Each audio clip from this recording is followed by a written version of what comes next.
खंडपीठाची आपली मागणी होती, ती आपण मान्य केली, मंजूर केली. रंकाळा रंकाळा पाहण्यासाठी संपूर्ण महाराष्ट्रातून लोक येत आहेत.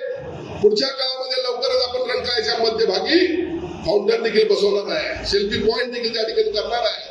पर्यटनाकडे आकर्षक करण्यासाठी बऱ्याच गोष्टी आपल्याला पुढच्या काळामध्ये करायच्या आहेत.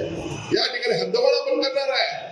नुकताच आता या ठिकाणी विषय झाला 155 कर्मचाऱ्यांचा विषय आपण मंजूर करून घेतला. गेल्या वर्षी 530 कर्मचाऱ्यांना न्याय दिला. हद्दवाढीसाठी आपण प्रयत्न करतोय, शक्तीपीठ व्हावं यासाठी प्रयत्न करतोय. 100 एकर जागा आपण IT पार्क साठी आणली. माझा त्यांना सवाल आहे, असं एक कुठलं काम आपण दाखवू जे आम्ही या 2.5-3 वर्षामध्ये करून दाखवलेलं आहे.